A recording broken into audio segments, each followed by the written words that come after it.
के लोग होते हैं, सारे लोग धर्म को मान्यता देते हुए धर्म की संस्कृति की रक्षा करने के लिए धर्म का जो ख्याल रखते हुए सारे लोग एक बेहतरीन तरीक़ा से इस त्यौहार को मनाते हैं। सारे गांव के लोग मिल के एक अच्छा और सुव्यवस्थित तरीक़े से मनाते हैं, जिसके द्वारा हमारे संस्कृति और रीति रिवाज ये कर्म मनाने का बहुत बड़ा कहानी है, बहुत बड़ा एक पार्क है। थोड़ा सा मैं यहाँ कहानी बताना चाहूँगा। ये भगवान ने सारा संसार का निर्माण किया, सारा संसार का निर्माण करते हुए भगवान ने हम मनुष्यों का भी निर्माण किया।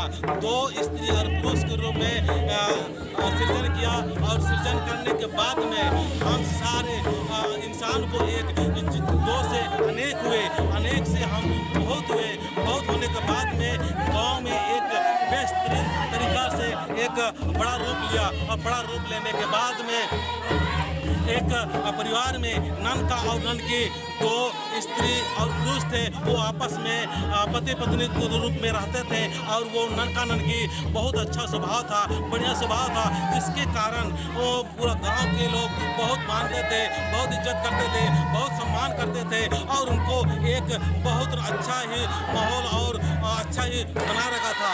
लेकिन उनके जीवन में एक प्रकार का और एक दुख था, जिससे कि उनके जीवन में कोई पुत्र और पुत्रियाँ या किसी प्रकार का कोई उनके बच्चे नहीं के होने के कारण वो हमेशा दुखी रहते थे। हमेशा दुखी रहने के कारण उनके दुखी देखकर ही उनका परिवार, उनका घर और उनका समाज के लोग और उनके हमारे लोग भी दुखी रहते थे। तो मैं यहाँ कहना चाहूँगा कि जब वो दुखी होते थे, ऐसा दुखी के माहौल में जब वो आपस में प्रेम मोहब्बत से हमेशा रहते थे, लेकिन यही कारण था कि दुखी रहने का एक कारण था। तो उनके अंदर में एक विचार आया। विचार आने के बाद में एक दिन की बात है, दोनों पति पत्नी आपस में खाए पिए और सो गए। सोने के बाद में जो ननका था उसके जीवन में भगवान ने धर्मेश ने एक सपना दिया और सपने में उसको बोला कि ननका, आप क्यों परेशान रहते हैं? आपकी ज़िंदगी में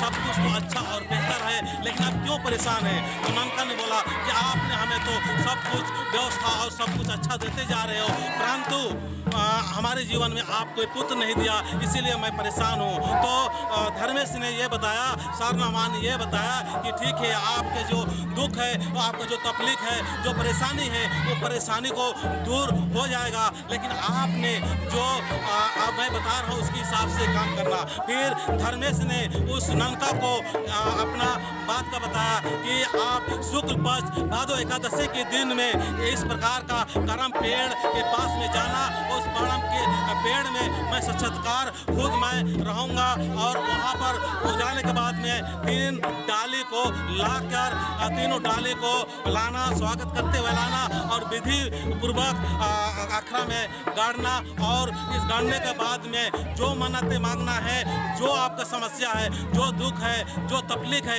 सारा दुख तकलीफ को मैं दूर कर दूंगा। इस प्रकार से धर्मेश ने ननका को बताया। ननका ने ये सपना को देखा। देखने के बाद में, सपना में आने के बाद में, धर्मेश से बात करने के बाद में ननकी को बताया। ननकी ने जब बताया तो ननकी ने पूरे गांव वालों को बताया। पूरे गांव वालों ने क्या किया कि बोला ठीक है, भादो एकादशी के दिन में हम सारे लोग धर्मेश के बताए हुए रास्ते के अनुसार ही हम काम करेंगे। फिर भगवान ने जो बताया, अगले कुछ महीने के अंदर में भादो एकादशी दिन की आए और उसी दिन भगवान को बताए अनुसार पूरे गांव के लोगों ने मिल के कर्म मनाने के बाद में ननका और ननकी दोनों ही बहुत श्रद्धा प्रेम पूर्वक से पुत्र की प्राप्ति हुआ। और धर्मेश ने यह भी बताया कि आपका 2 पुत्र हो गए। वो 2 पुत्र जो होंगे, वो 2 पुत्र एक प्रकार के आपको एक संकेत देंगे कि आपको जन्म दिया जा रहा है। जन्म देने के बाद में आपको कर्म मिलेंगे। कर्म के साथ में आप धर्म के साथ में काम कीजिएगा तो आपका जो चाहोगे वो सारी चीज सफलता मिलता जाएगा। सफल होते ही जाओगे, सफलता मिल जाएगा। और केवल कर्म करते रहोगे तो कर्म के साथ में अगर आप धर्म छोड़ दोगे तो आपकी ज़िंदगी में, आपके पारिवारिक ज़िंदगी में उन्नति नहीं होगा। होगा, बरकत नहीं होगा, बढ़ोतरी नहीं होगा, धन संपत्ति नहीं मिलेगा, सुख नहीं आएगा।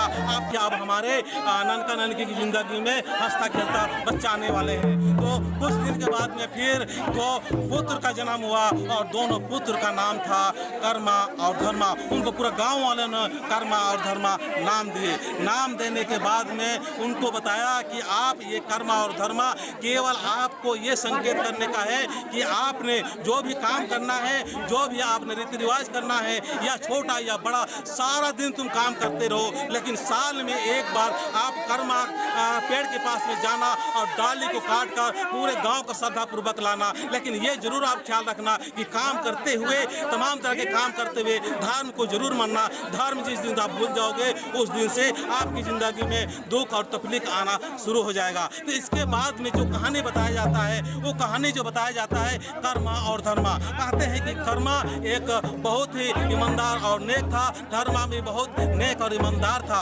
लेकिन कर्मा ने केवल कर्म करते रहता था, धर्म का उसका लगाव नहीं था, थोड़ा सा उसका झुकाव का था, जिसके वजह से कर्मा जो भी काम करता था उसमें बरकत नहीं होता था, जो भी काम करता था उसमें बढ़ोतरी नहीं होता था, और धर्मा थोड़ा भी मेहनत करता था तो बहुत बढ़ोतरी होगा।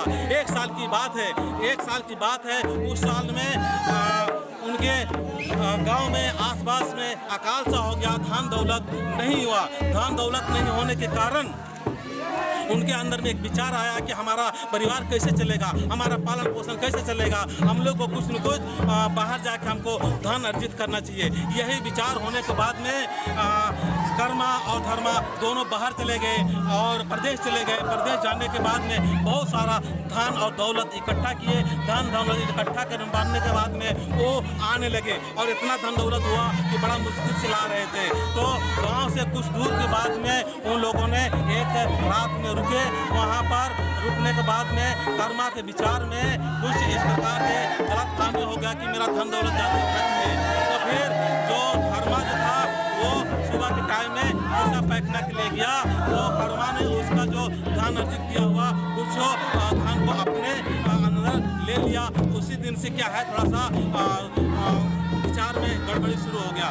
फिर कर्मा ने वहाँ से और धर्मा ने दोनों वहाँ से चला। जब गांव के सीमाने में पहुँचे, सीमान में पहुँचने के बाद वो सोचे कि चलो भाई यहाँ तक तो बहुत हो गया, हम लोग थक गए, आप गांव से, घर से, परिवार से कुछ न कुछ लोगों को बुलाना चाहिए, परिवार वालों को बुलाना चाहिए कि हमारा स्वागत करते हुए ले जाए, हमें मदद कर दे। फिर गांव के लोगों जो आए दिशा पैकना के लिए, उनको बताया कि आप जाके और वहाँ जाके बता दीजिए, घर में संदेश दे दीजिए कि आप यहाँ पर कर्मा और धर्मा आए हुए हैं, बहुत सारा धन दौलत लेके आए हुए हैं, इनको स्वागत करके लाना है। लेकिन वहाँ जो भी गया, एक को भेजा, दो को भेजा, लेकिन इसी प्रकार से जो अभी कर्म ये नाच रहे हैं, खेल रहे हैं, इसी प्रकार से खेल रहे थे, तो उन लोगों ने जाके उसी में शामिल हो गए, उनका संदेश देना भूल गए। लास्ट में थक गए। थकने के बाद में कर्मा ने धर्मा को भेजा कि धर्मा आप जाइए, आप जाने के बाद में संदेश दीजिए, जिसको भेज रहे हैं वो क्यों नहीं आते हैं। फिर कर्मा ने धर्मा को भेजा, धर्मा भी गया कि ठीक है मैं बताऊंगा। लेकिन इसी प्रकार के जो खेल रहे हैं आज, इसी प्रकार के खेलने की वजह से वो भी एक दो चक्कर घूमेंगे और खेलेंगे और उसके बाद में बताएंगे, ये सोचकर शुरू किया। तो धर्मा भी इस संदेश को घर वालों को बताने में देरी कर दिया और काफ़ी लेट हो गया। कर्मा इधर परेशान होते रहा, कर्मा परेशान होते रहा। लास्ट में गुस्सा होके उसने किसी और एक अनजान व्यक्ति को वो सामान के पास में रखा। सामान के पास में रखने के बाद में बोला, यार क्या बात है, क्यों नहीं वो आ रहे हैं, जिसको भी मैं भेज रहा हूँ कोई आने के लिए तैयार नहीं हो रहे हैं। फिर खोद गया, खोद जाने के बाद में देखा कि कर्मा की डाली को गाड़ कर पूरे गांव के लोग, उनका जो धर्मा भाई वो लोग और जिसको भेजे थे सारे लोग इसी प्रकार के रीच रंग और मौज मस्ती से खेल रहे हैं। कर्मा ने गुस्सा होकर बोला कि ये कर्मा कर्मा क्या कर्मा कर रहे हैं, इस डाली को आप कर्मा बोल के पूजा कर रहे हो। तो आज हमें मनने की जगह पर मैं एक कर्मा हूँ, मैं एक कर्मा का रूप है, मुझे सेवा पूजा करना चाहिए, मेरे को करना चाहिए। लेकिन उसके अंदर अहंकार भावना आ गया। जब अहंकार भावना आया तो उसने किया, कर्मा को वो लात मार दिया। लात मारने के बाद में उखाड़ के गुस्से से अपने गुस्से के काबू नहीं कर पाया और उसने जाके नदी में फेंक दिया। फेंकने के बाद में उसकी ज़िंदगी में दुख शुरू हो गया। जो भी काम करता था उसमें बरकत नहीं होता था, बढ़ोतरी नहीं होता था। खेती बाड़ी करता था उसमें भी उसका अच्छा से नहीं होता था। लोगों के साथ उसका व्यवहार भी कड़वाहट सा होने लगा, परेशानी सा होने लगा। मतलब उसके बाद फिर परेशान हो गया कि भाई मैं इतना अच्छा से करता हूँ, बहुत मेहनत से करता हूँ, तो भी हमारे ज़िंदगी में क्यों बढ़ोतरी नहीं हो रहा है, क्यों आगे नहीं बढ़ रहे हैं, क्यों हमारी ज़िंदगी में इस प्रकार के दुख तकलीफ हो रहा है। और धर्म थोड़ा भी काम करता है तो भी बहुत अच्छा उसकी ज़िंदगी में अच्छा हो रहा है, बेहतर हो रहा है, सुंदर हो रहा है। इसी चीज़ को सोच सोच के परेशान होते थे। और एक दिन की बात है, कर्मा और धर्मा ने क्या किया कि रुपा रोपने के बाद में वो घर चला गया। कर्मा के विचार में दोषिता आया, गलत आया। उसने कर्मा ने रात में जाके उस खेत को बर्बाद करने के उद्देश्य से उसने खूंदने लगा, उसने परेशान करने लगा और उसने उसको रौंदने लगा, उसको उखाड़ उखाड़ कर फेंकने लगा। लेकिन पीछे थोड़ा सा मुड़ के देखता है तो क्या हो रहा है कि वो धान और भी अच्छा और हरा भरा होते जा रहा है। फिर वहाँ पर इस प्रकार से परेशान होते बहुत परेशान हुआ। फिर उसके परेशानी को देखकर एक बुढ़िया सरना माँ आई और उसके बाद बोली, आप कर्मा आप क्यों परेशान हो, क्या दिक्कत हो रही है, क्या परेशान हो रही है। तो कर्मा ने बताया कि मैं जो भी काम करता हूँ सारा चीज़ मेरा कोई भी बरकत नहीं होता, बढ़ोतरी नहीं होता है। हमें आगे बढ़ने के लिए हमें सारे उपाय करता हूँ, लेकिन मेरे को आगे बढ़ने के लिए कोई उपाय नहीं मिल रहा है। तो हम इसीलिए परेशान हैं, इसी ईर्ष्या और इसी जलन की वजह से मैं धर्मा का जो खेत है और खलियान है, जो धन है, दौलत है, इसको बर्बाद करने का मेरा विचार आया। इसी उद्देश्य से मैं इनका धन को बर्बाद करने के लिए आया। तो धर्मेश ने बोला कि आप कर्म गलत कर रहे हो, आपकी जिंदगी में इसलिए परेशानी आ रहा है, इसलिए दिक्कत आ रहा है कि आपने भादो एकादशी के दिन में पूरे गांव के लोग, आपके भाई लोग, सारे लोग कर्मा का सेवा कर रहे थे। और सेवा करने के बाद में आप जाने के बाद में वहां पर गुस्से को काबू नहीं किया और गुस्से को काबू नहीं करने के बाद में उस कर्मा को आपने लात मार दिया, उखाड़ के फेंक दिया। इसी कारण आपकी जिंदगी में परेशानी हो रहा है। यही वजह है। आप एक उपाय करना कि आपको जब आपके पिताजी ननका ननकी था उसको पहले ही बताया था, कर्म के साथ में आप धर्म करते हुए जाना, तभी आपकी जिंदगी में बेहतर होगा। लेकिन आपने केवल कर्म को महत्व दिया, धर्म को महत्व आपने नहीं दिया, जिसकी वजह से ये परेशानी हो रहा है। आपका इलाज यही है कि आपने जिस कर्म डाल को उखाड़ के फेंचा है उसको आपको ला के दोबारा सेवा पूजा और दोबारा आपको इस प्रकार का आपको मान्यता के साथ में ये काम करना पड़ेगा, तभी आपकी जिंदगी में बेहतर हो सकता है, अन्यथा नहीं हो सकता है। तो ये कर्म डाली था, वो बहते 7 समुद्रों पार चला गया। 7 समुद्र पाने के बाद में उसका बात को सुनता सरना माँ से सत्कार बात होने के बाद में जब वो आने के बाद में घर में बताया कि ऐसा बात है। फिर कर्मा ने कर्म देवताओं को प्राप्त करने के लिए, कर्मा को लाने के लिए घर से निकलने लगा। तो घर से निकलने के समय में बहुत सारे दुखी, तकलीफ और परेशानी वाले मिल रहे थे। उनको बोल दिया। एक परेशानी ये था कि एक व्यक्ति का सिर में मतलब कांटे थे। तो उसने बोला कि मेरे सिर में बहुत सारे कांटे हैं, क्या कारण है, इसका भी आप समाधान लेके आना, धर्मेश से पूछ के आना। फिर वहाँ से चलने लगा। चलने के बाद में फिर लोगों ने बोला कि मेरे शरीर में पूरा फोड़ा फुंसी है, इस फोड़ा फुंसी का इलाज कैसे होगा। आप धर्मेश के पास में जा रहे हो, धर्मेश को लाने के लिए जा रहे हो, तो आपने ये जरूर वहाँ मेरा भी समस्या आप सुन के आना। कहने का मतलब है बहुत लोगों ने कर्मा को अपना दुख तकलीफ बताया और धर्मेश से इलाज के लिए उपाय बताया। फिर धर्मा ने धीरे धीरे करते दुखी तकलीफ होते एक तालाब के पास में पहुंचा। वो तालाब का पानी पीने की कोशिश किया। भगवान परीक्षा ले रहा है कि सहनशीलता है कि नहीं।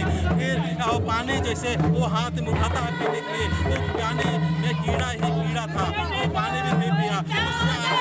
उसको भूख लगा तो बोला कि यार पानी तो नहीं पिया, कोई बात नहीं, आप हमें कुछ न कुछ खाने के लिए मिलना चाहिए। फिर एक गुलेल का पेड़ दिखा, उस गुलेल के पेड़ का फल को तोड़ने के बाद में उसने उसने सोचा कि मैं खाऊंगा और इससे पेट भरूंगा। जब गुलेल के पेड़ को वो तोड़ने लगा तो गुलेल के पेड़ में बहुत सारे कीड़े और मकोड़े थे, उसको भी खाया नहीं गया। फिर वहाँ से भूखे प्यासे चलने लगा। चलते चलते चलते चलते बहुत मुश्किल से दुख तकलीफ से 7 समुद्रों पहुँचा। वहाँ पर पहुँचने के बाद में एक टापू सा था, उस टापू में कर्मा का पेड़ इसी प्रकार से गड़ा हुआ वहाँ दिखा दिया। तो समझ गया कि यही कर्मा है। लेकिन इस कर्मा को प्राप्त करने के लिए, इसको लाने के लिए हमको इस तालाब में आगे बढ़ना पड़ेगा। इसको आगे बढ़ के हम इसको कैसे लाएंगे। फिर वहाँ पर एक वो जिसको कछुआ बोलते हैं, वो कछुआ आया और उसने बोला कि भाई आप क्यों परेशान हो। तो कर्मा ने बोला कि परेशानी का कारण ये है कि हमारा ये कर्म देता हो मेरे से ये भूल हो गया, जिसकी वजह से मैं इसको लेने के लिए आया हूँ और लेने के बाद में तभी हमारा समाधान हो सकता है।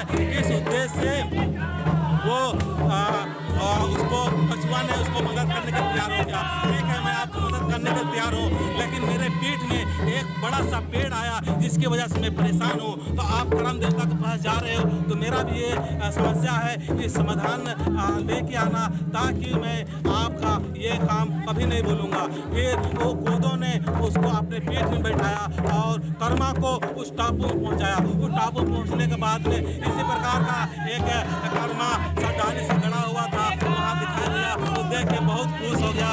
खुश होने के बाद में करम देवता से, धर्मे से, सरना माँ से, सारा संसार का निर्माण करने वाले भगवान से बात हो रहा है, साक्षात्कार हो रहा है। उसने बोला कि ठीक है, आपने जो गलती किया, परेशानी किया, उसको आपने समझ लिया, लेकिन आप आने वाले अगले क्षण में जो आपको समस्या दिखाई दे रहा है, वो समस्या का समाधान तभी हो सकता है जब आप इस डाली को लेके दोबारा आपने गांव में श्रद्धा, विश्वास और भक्ति पूर्वक आप पूरा मान्यता के साथ मानोगे और धर्म और कर्म की जो रीति रिवाज है, धर्म और कर्म एक साथ में जुड़ा हुआ है, उस चीज़ को बताओगे, तभी आपकी ज़िंदगी में बेहतर होगा, आपकी सामाजिक ज़िंदगी में बेहतर होगा।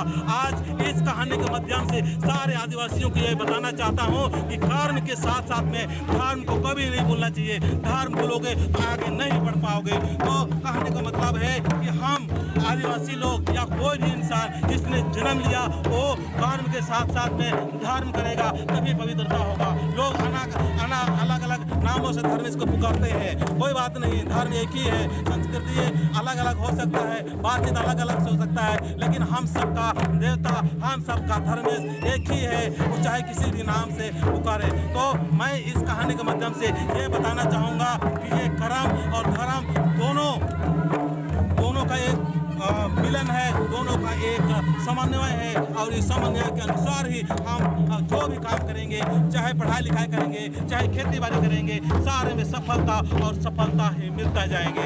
तो मैं आज इस कहानी को बताने का मेरा उद्देश्य है कि जो हम बता रहे हैं और जहाँ भी त्रुटि हो उसको हमें बताने का कोशिश करना। मैं इन्हीं शब्दों के साथ में, इन्हीं बातों के साथ में आप सारे से आग्रह करना चाहता हूँ कि अगर ये वीडियो आपको अच्छा लगता है तो लाइक करो और लोगों को बताओ, ताकि हमारे समाज के लोग गांव स्तर में अलग अलग और अनाप शनाप कहानी बता रहे हैं, वो ठीक हो सकता है। उसको व्यवस्थित तरह से हम उसको सभी ढंग से और व्यवस्थित तरीके से हम आगे बढ़ा सकते हैं। तो मैं इतना ही कहकर इस कर्मा को मानते हुए सभी को जय करता हूँ।